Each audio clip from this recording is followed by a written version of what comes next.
over the weekend, they dropped the trailer for Tron 3, but I was sick. But now I'm feeling a little bit better, so here's my reaction. Motorcyclist exceeding speeds of 120 miles per hour. Last seen heading northbound. Unit 12, acknowledging dispatch. Already in pursuit.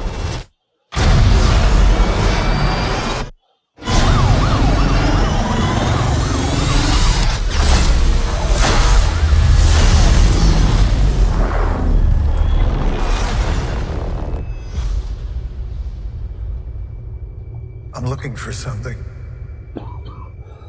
Something I do not understand.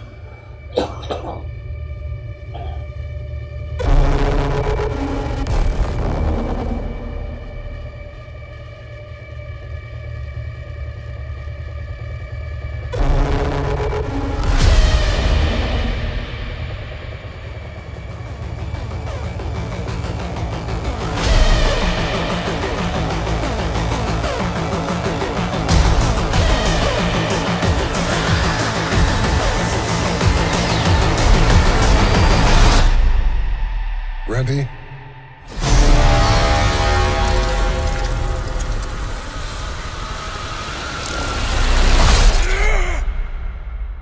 Because there's no going back.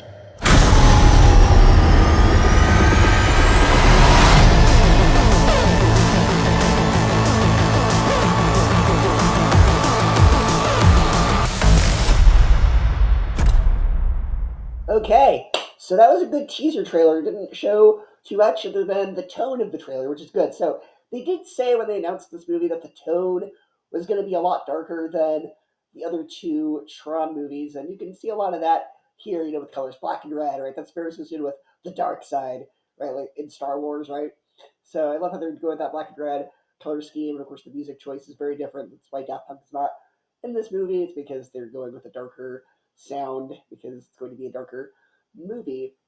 And we're putting characters from the grid onto the real world, and we're causing all sorts of havoc onto there because Jeff Bridges' character in the second, or the computerized version of Jeff Bridges' character in the second movie, was obsessed with leaving the game and taking over the world. So it looks like to some degree that is happening. The game is leaving and entering the real world, and apparently it's coming out in October. So it looks like they're going to go with like a scary vibe with this. That's interesting. They're making Tron kind of a darker movie. So I'm a little disappointed that we're not getting the original characters back from Tron Legacy.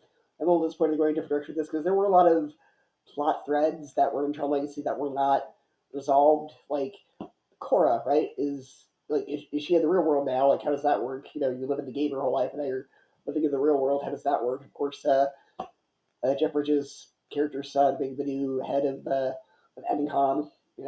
How do they do that? So I feel like there's a lot of potential they're not exploring with that. But maybe if this one does well enough, they'll go back to the legacy story and they'll do a fourth one based on that. So maybe we'll get another season of Tron Uprising as well, because that was a criminally underrated show. I'm just glad that we're getting something Tron, because it seems like for the past 15 years they've sort of not wanted to talk about Tron. It took 25 years.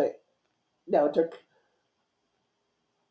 almost 20 years for the second one to come out. So the fact they're getting it 15 years it's kind of interesting. So I was disappointed they're not going to get it. But anyway, I like the vibe of this trailer. That was more of a vibes trailer. Didn't really tell us much about the plot.